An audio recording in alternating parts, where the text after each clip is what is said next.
రఘునందన్ సంగతి కూడా మీకు తెలుసు. దుబ్బాక ఉప ఎన్నికల్లో మనం కూడా పోయి పనిచేసినాం.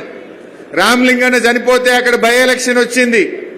అక్కడ బై ఎలక్షన్లో ఏం చెప్పిండి రఘునందన్ రావు? ఇంటికి 2 ఎడ్లు ఇస్తా, మనిషికి 2000 నిరుద్యోగ భృతి ఇస్తా, టెక్స్టైల్ పార్క్ పెడతా, రైలు తెస్తా, అన్ని అబద్దాలు అడిగి గెలిచిండు. పాపం ప్రజలు నమ్మి దుబ్బాకోళ్ళు ఓట్లేసిండ్రు. మొన్న 4 ఏళ్ల తర్వాత మళ్ళీ ఎలక్షన్ వచ్చింది.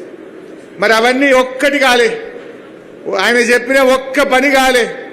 జనం మడతపెట్టి ఉత్కిరు కదా అంటే కొత్త ప్రభాకర్ రెడ్డిని 54,000 ఓట్లతో గెలిపించిండ్రు.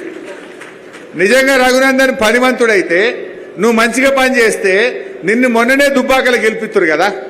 నువ్వు చక్కగా పని చేయలేదు, నీ పనితనం మంచిగా లేదనే బండకేసి కొట్టిరు దుబ్బాకల జల్లని రూపాయి సిద్దిపేటలో జల్లుతుందా?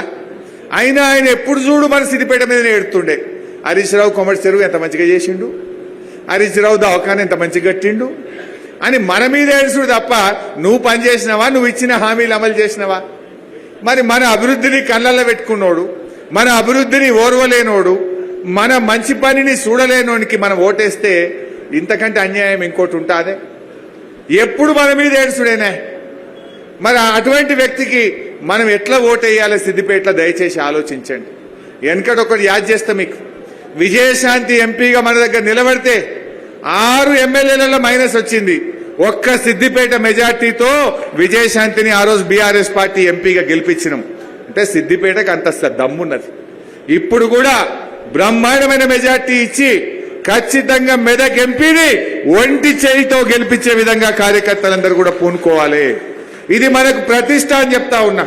ఇది మనం ఛాలెంజ్గా తీసుకోవాలి.